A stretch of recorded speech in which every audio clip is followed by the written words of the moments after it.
नमस्कार, मैं हूं प्रियंका संभव। आज हम ऐसे आंकड़ों पर बात करेंगे जो अपने ऑल टाइम हाई पर हैं, जिन पर हमें फक्र होना चाहिए, लेकिन हमें फिक्र हो रही है। यह है 12वीं की परीक्षा के जोरदार रिजल्ट। 2014 में 12वीं के बोर्ड एग्जाम में करीब 60,000 स्टूडेंट ऐसे थे जिन्होंने 90% से ज्यादा स्कोर किया।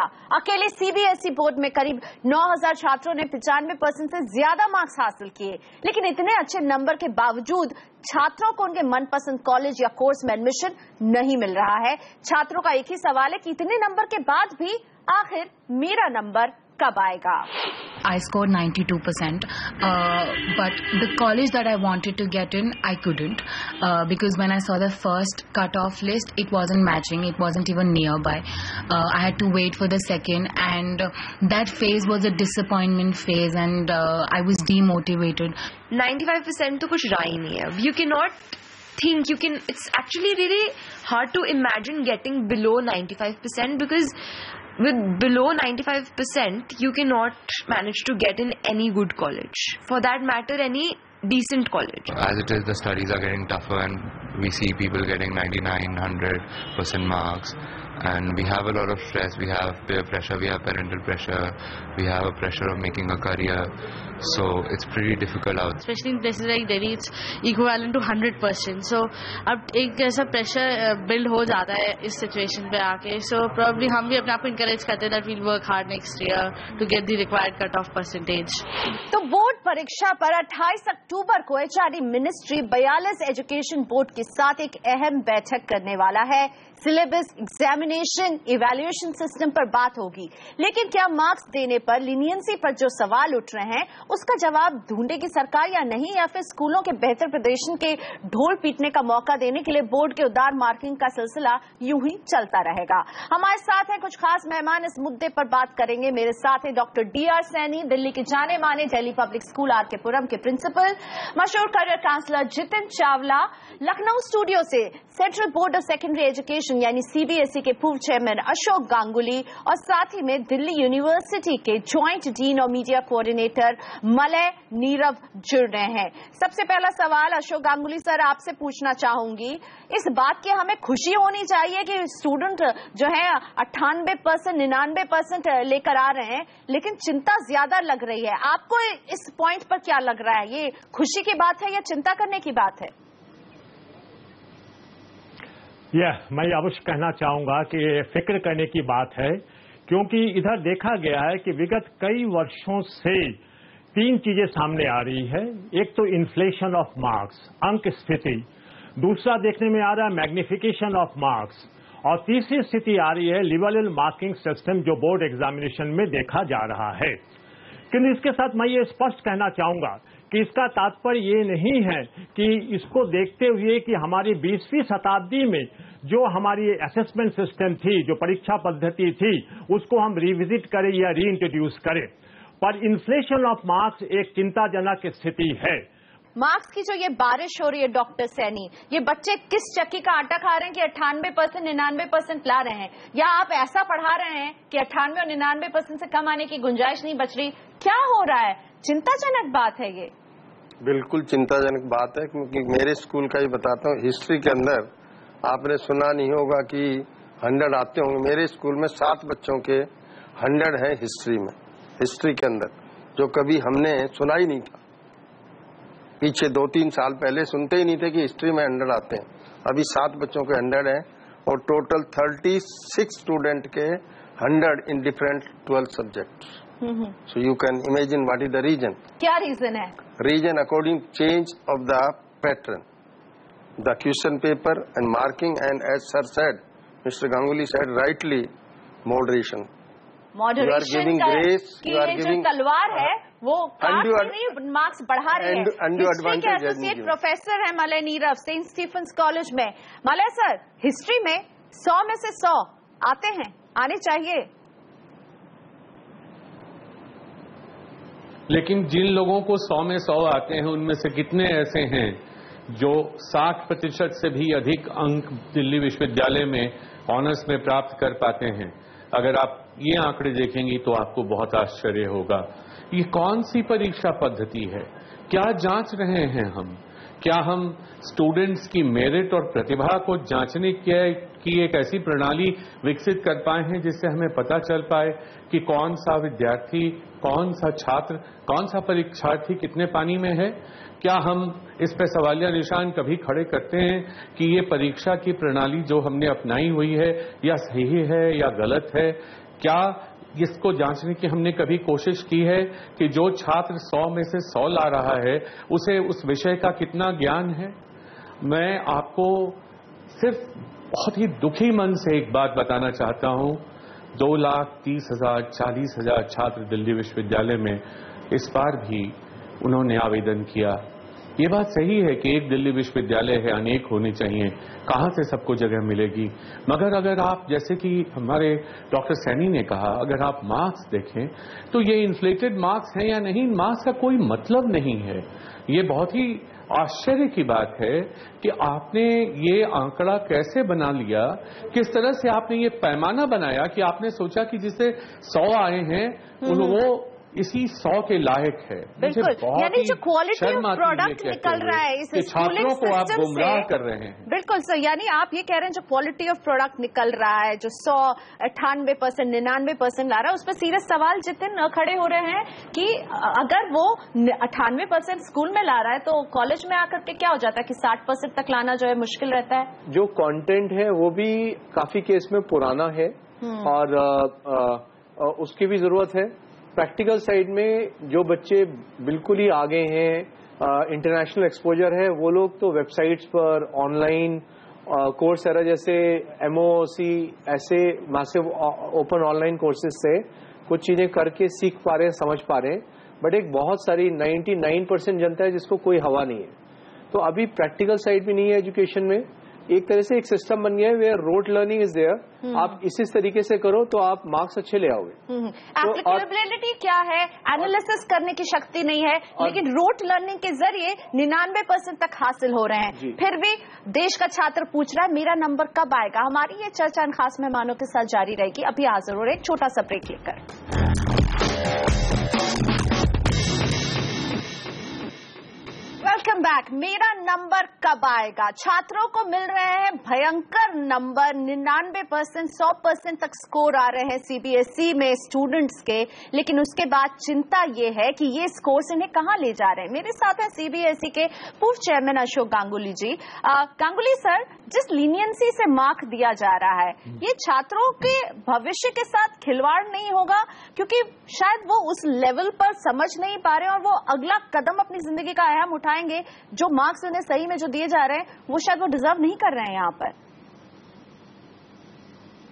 नहीं, देखिए, एक चीज मैं अवश्य कहना चाहूंगा कि ये जो इस समय जो इन्फ्लेशन ऑफ मार्क्स की हम बात कर रहे हैं, ये केवल CBSE या ICSE तक ही सीमित नहीं है। स्टेट्स बोर्ड्स की पोजीशंस और भी खराब है। मैं ये अवश्य ये कहना चाहूंगा कि हमने over a period of time design and the blueprint of the question paper में तो परिवर्तन किया है, हमने टाइपोलॉजी ऑफ ये क्वेश्चंस में भी परिवर्तन किया है। हम ये रोट लर्निंग की बात नहीं, आप अगर आज क्वेश्चन पेपर देखें तो उसमें हॉट्स के काफी क्वेश्चंस है, हायर ऑर्डर थिंकिंग स्किल्स।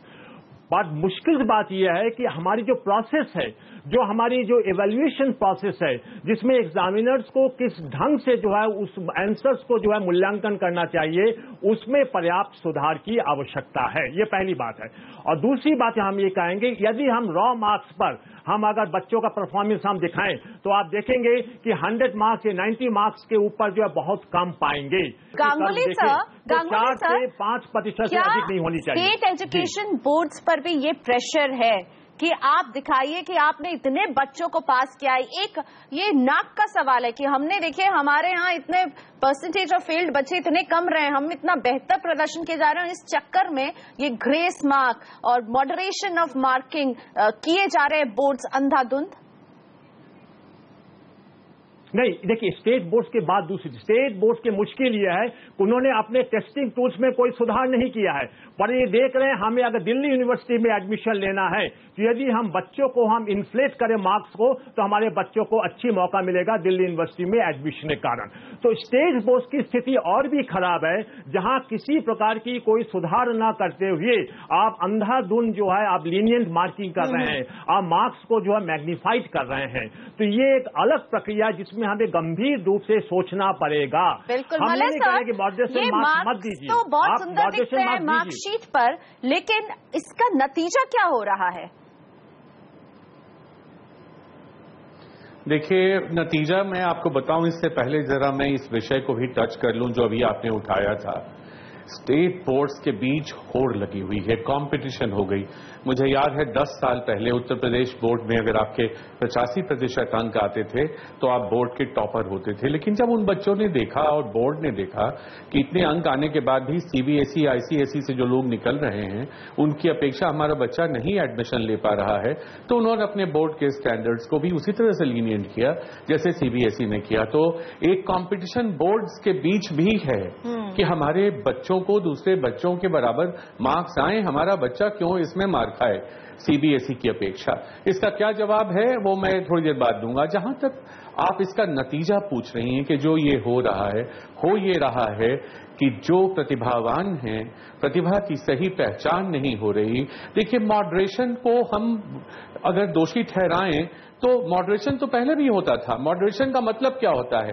अगर आपने इम्तिहान दिया और उस इम्तिहान में, उस परीक्षा में कोई ऐसा प्रश्न पूछ दिया गया जो आपके कोर्स में नहीं है या जिसकी पढ़ाई कॉलेज में नहीं हुई और उसके कारण आपको नुकसान नहीं हो, इसके लिए हर विद्यार्थी को जिसने वो क्वेश्चन अटेम्प्ट किया या नहीं किया एक ग्रेस मार्क दिया जाता है। या ये देखा जाता है कि कुल मिलाकर रिजल्ट खराब हुआ तो इसको कैसे थोड़ा बेहतर बनाया जाए, कहीं ना कहीं अपने में कहीं भूल हुई होगी, चूक हुई होगी। इसलिए ये कह देना कि मॉडरेशन और इसके कारण इन्फ्लेशन हो रहा है, मॉडरेशन पहले भी होता था, आज भी होता है। मॉडरेशन की शुरुआत हुई वो अब पूरी तरह से अपनी पटरी से उतर गया है। अब डॉक्टर सैनी, आपको लगता है स्कूल्स पर, आप नामी स्कूल चला रहे हैं जिसका नाम है कि वो सबसे ज्यादा टॉपर्स देता है, ये प्रेशर रहता है आप लोगों पर भी साल दर साल के हमें तो भैया टॉपर्स देने हैं, इसलिए बच्चों का जो एक असेसमेंट, इंटरनल असेसमेंट के भी कुछ मार्क्स जोड़े जाते हैं, उनको और बढ़ा चढ़ा करके पेश करो, ये प्रेशर आप लोग महसूस करते हैं कि टॉपर देता है डीपीएस आर के पुरम तो हमेशा टॉपर्स देगा? सच ये है कि प्रेशर रहता है, बच्चों पे भी रहता है, पेरेंट पे भी, टीचर पे भी और प्रिंसिपल पे भी, क्योंकि सभी चाहते हैं कि बच्चों का दूसरे बच्चों से हमारा रिजल्ट कम नहीं होना चाहिए। अगर दूसरों के अंडर है तो हमारे भी होने। तो ये कंपटीशन स्कूल में भी है, बच्चों में भी है और बोर्ड में भी है। अभी गांगुली साहब ने कहा कि दोनों का सब बोर्डों का कंपटीशन है कि कौन खुलकर नंबर दे, ये बिल्कुल ठीक बात है। पहले नंबर कम यूपी बोर्ड में कम, और भी बोर्ड बहुत हैं, तो लोग उन बोर्ड से अपीयर ही नहीं होते क्योंकि नंबर आते हैं कम, तो उनको एडमिशन मिलता नहीं। तो ये कंपटीशन है कि कौन ज्यादा और लूज आर्क ग्रेस मार्क देके ज्यादा से ज्यादा। तो ये बोर्ड्स और स्कूल के बीच में जो ज्यादा स्कूल तो मेहनत करके लेते हैं। हाँ। स्कूल तो क्योंकि सीबीएसई में मेरे ख्याल से नकल नहीं होती, 4 पेपर आते हैं, वेरी गुड सिस्टम, लेकिन जो सिस्टम है ना वो नकल कहीं नहीं होती मेरे हिसाब से। तो जिस तरह से अंक आ रहे हैं उसे देखकर मुझे तो लगता है कि फर्स्ट डिवीजन की परिभाषा ही बदलनी होगी। फर्स्ट डिवीजन और सेकंड डिवीजन और थर्ड डिवीजन जो कहलाता था वो शायद उससे काफी आगे बढ़ गया। इस चर्चा को हम जारी रखेंगे, अभी हाजिर हो रहे हैं। तो 12वीं के बोर्ड में जिस लेवल पर मार्क्स मिल रहे हैं वो अपने ऑल टाइम हाई पर है। एचआरडी मिनिस्ट्री भी चिंतित है कि आखिर ऐसा क्यों हो रहा है और इस पर एक महामंथन होने वाला है 42 एजुकेशन बोर्ड्स के साथ 28 अक्टूबर को। उससे ठीक पहले हम कुछ देश की जाने माने शिक्षाविदों के साथ बैठकर समझ रहे हैं कि क्या किए जाने की जरूरत है। सीबीएसई के फॉर्मर चेयरमैन अशोक गांगुली साहब, आप इससे इतने सालों तक जुड़े रहे, अब जब आप बाहर बैठकर पूरे सिस्टम को देख रहे हैं एक बर्ड्स आई से, तो आपको क्या लग रहा है क्या करने की यहाँ पर सख्त जरूरत है जिससे छात्रों को मार्क्स ऐसे मिले जो रियलिस्टिक लगे, अनरियलिस्टिक नहीं, 98, 99, 100%? देखिए, सबसे पहले आवश्यकता यह है कि जब हमारी मूल्यांकन पर स्टार्ट हो तो हमारी मार्किंग स्कीम्स बहुत क्लियरली डिफाइंड होनी चाहिए जो एग्जामिनर्स को एप्लीकेबल करने की आवश्यकता है। नंबर 2, मॉडरेशन मार्क्स को हमें जो है एक रिविजिट करने की आवश्यकता है। मैक्सिमम एक वेल सेटल्ड पॉलिसी के अंतर्गत ही हम मॉडरेशन मार्क्स को दें और मॉडरेशन मार्क्स और ग्रेस मार्क्स एक ही बच्चों को दोनों ही अंक ना दें और प्रत्येक सब्जेक्ट में अधिकतम 5 से अधिक जो है मॉडरेशन मार्क्स दिए जाने की आवश्यकता नहीं है। तीसरा, हम ये कहना चाहेंगे कि अंडर ग्रेजुएट में दिल्ली यूनिवर्सिटी में जो एडमिशन होता है वो सिस्टम ऑफ एलिमिनेशन पर ना होकर एक system of selection, selection process से जो एडमिशन होना चाहिए, न कि एलिमिनेशन प्रोसेस से, जहां पर 0.01% तक की मार्क्स भी जो है एक इंपॉर्टेंस रखती है। और चौथा हम ये कहना चाहेंगे कि जो हमारे सब्जेक्ट में इंटरनल एवेल्यूएशन होता है, इंक्लूडिंग प्रैक्टिकल सब्जेक्ट्स में, उसमें हमें एक रिविजिट करने की आवश्यकता है कि पूरे हम 0 से 30 के मार्क्स को जो पूरा यूज करें और न केवल 28 से 30 तक की मार्क्स सभी बच्चे को दें। मेरे विचार से यदि हम ये 4-5 स्टेजेस को पहले से ले लेंगे और एग्जामिनर्स की एक कॉम्पिटेंस बिल्डिंग की, कॉन्फिडेंस बिल्डिंग की एक ट्रेनिंग होनी चाहिए, एक एम्पावरमेंट प्रोग्राम होनी चाहिए, जिसकी अत्यंत आवश्यकता है। बिल्कुल। तो गांगुली जी को लग रहा है कि बच्चों से ज्यादा पूरे सिस्टम को काम करने की जरूरत है, एग्जामिनर्स को काम करने की जरूरत है। किस तरह से मार्क्स दिए जा रहे हैं, इस पर एक रीथिंकिंग, रिविजिट की जरूरत है। जितिन, आपको क्या लगता है, ये जो मार्क्स का हम पहाड़ देख रहे हैं, इसको कम करने की क्यों आवश्यकता है और क्या किया जाना चाहिए? सबसे पहले जब हम मार्क्स की बात कर रहे हैं तो स्टेट बोर्ड्स को आपस में बैठ के एक अच्छा कम्युनिकेशन सिस्टम चाहिए, जिससे कि आपस में बैठ के और वर्कआउट कर पाए कि हाँ, इस लेवल के बच्चों का जो हम टेस्टिंग कर रहे हैं, भाई मैथ्स की टेस्ट है, मैथ्स तो सभी सेम है, चाहे मैं हिंदी में पढ़ रहा हूँ चाहे मैं इंग्लिश में पढ़ रहा हूँ, लेकिन मेरा क्या एक लेवल है मेरा। So I am above average, I am high, I am average, I am below average. So मेरा एक सिस्टम चाहिए जो कि सारे स्टेट बोर्ड्स को रिजॉल्व करके, यानी बोर्ड्स के बीच में एक आपसी बेहतर तालमेल हो। डॉक्टर सैनी, आप क्या देख रहे हैं, क्या करे जाने की जरूरत है? या आप बहुत खुश हैं कि 98-99% आ रहे हैं बच्चों को? नहीं, हम तो नंबर से खुश नहीं है। सवाल ये कि रियलिस्टिक और ऑथेंटिक, रिलायबिलिटी नंबरों की होनी चाहिए। और अभी जैसे आपने ही बोला कि 42 बोर्ड्स हैं, there must be regulatory and monitoring body, some basic guidelines should be there so that there can be control, and each board should be controlled by a body which can give the direction, और जो एक सबको देख सके और एक guideline बता सके इस पैरामीटर में सबको नंबर देने हैं। जैसे गांगुली साहब ने बोला और हमारे दोस्त ने भी बोला, मार्क्स किस तरह से दिए जा रहे हैं, इस पर जरा चिंतन मंथन की जरूरत है। मलय सर, क्या अगले साल तक आपके भी कॉलेज में हमको यही दिखेगा कि 100% कट ऑफ रहेगी तभी दाखिला मिलेगा? आप लोग क्या कर रहे हो और क्या किए जाने की जरूरत यहाँ आपको लग रही है? देखिए, सबसे पहली जरूरत यह है कि जो बोर्ड्स की सिलेबस हैं, जो हम पढ़ाते हैं बच्चों को, और जो एग्जामिनेशन पैटर्न है और इवैल्यूएशन पैटर्न है, उसमें स्टैंडर्डाइजेशन हो, यूनिफॉर्मिटी हो, एक रूपता हो। जिस तरह से अभी एक प्रयास किया गया है सभी विश्वविद्यालयों के लिए समान सिलेबस बनाने का, 20% उसमें छूट है कि आप अपने हिसाब से सिलेबस में रखें। उसी तरह से जो 12वीं क्लास पास करते हैं बच्चे, उन सब के पाठ्यक्रम अगर एक समान हो, उसमें एक रूपता हो, तो उससे भी बहुत हद तक समस्या को समाधान की दिशा में ले जाया जा सकता है। जो इवैल्यूएशन सिस्टम है, उसमें आमूल चूल परिवर्तन की जरूरत है। अभी मेरी एक 12वीं की बच्ची से बात हो रही थी। उस बच्ची ने कहा, मैंने उसको समझाया कि वो जो पढ़ना चाह रही है वो क्या है। उस बच्ची ने कहा, मैं समझ तो गई, अगर मैं ये लिखूं जो आप लिख रहे हैं तो मुझे मार्क्स नहीं मिलेंगे, मुझे वही 5 पंक्तियां रटकर लिखनी है जो हमारे स्टैंडर्ड गाइड में लिखी हैं, जिसको मुझे लिखने से 100% मार्क्स आएंगे, वरना मार्क्स नहीं आएंगे। कितनी बड़ी विडंबना है ये। जो बच्चा ज्यादा समझ रहा है, जो सब कुछ जान रहा है, वो सिर्फ रोट लर्निंग के कारण मारा जा रहा है, और हम कह रहे हैं वही सबसे ज्यादा कमजोर बच्चा है। और जो सब कुछ याद करके रट के लिख दे रहा है, हम कह रहे हैं वही सबसे ज्यादा प्रतिभावान बच्चा है। कैसी शिक्षा प्रणाली है ये, कैसी परीक्षा पद्धति है ये। बिल्कुल विडंबना से कम नहीं है। अशोक गांगुली सर, आपका रिएक्शन जरूर चाहूंगी इस पर। मलय जी ने जिस एग्जाम्पल को यहाँ पर साइट किया कि एक बच्चा कह रहा है कि जो मुझे मेरे टीचर ने सिखाया वही 5 लाइन लिखूंगा, उससे जो ज्यादा आता है वो नहीं लिखूंगी, नहीं तो मार्क्स नहीं मिलेंगे। ये इसको आपने कहा कि कैसे इवैल्यूएट हो रहा है, इस पर काम करने की जरूरत है, लेकिन क्या इस पर भी काम करने की जरूरत नहीं? जब दुनिया में हम इतनी नई चीजें देख रहे हैं, पढ़ाने के तरीके को बदलने की जरूरत आप महसूस नहीं कर रहे? आपको लग रहा है सब ठीक है यहाँ पर? हाँ, नहीं, ऐसी सोच नहीं है कि जितना जो पढ़ाया गया है रोट लर्निंग के आधार पर ये मूल्यांकन होता है। देखिए, एक बात मैं स्पष्ट करना चाहूंगा कि हमारा सिस्टम जो है वो ट्रांसपेरेंट नहीं है। यदि हम मूल्यांकन सिस्टम को हम काफी अच्छी तरह से ट्रांसपेरेंट करें, पहली बात, और दूसरी बात, जो हमारे अच्छे नंबर के परफॉर्मेंस के बच्चे हैं उसके 5 या 10 बेस्ट बच्चों के इंपॉर्टेंट सब्जेक्ट्स के आंसर स्क्रिप्ट्स को अलॉन्ग विद उसके मार्किंग हम अगर वेबसाइट में रख दें तो दूसरों को भी ये जानकारी मिल जाएगी कि इस बच्चे ने ऐसा लिखा है और इतने मार्क्स उसको मिले हैं। अगर हम मॉडरेशन मार्क्स दे रहे हैं, हम बताएं कि हमने बच्चों को ये मॉडरेशन मार्क्स दिए हैं, हमने बच्चों को ये ग्रेस मार्क्स दिए हैं।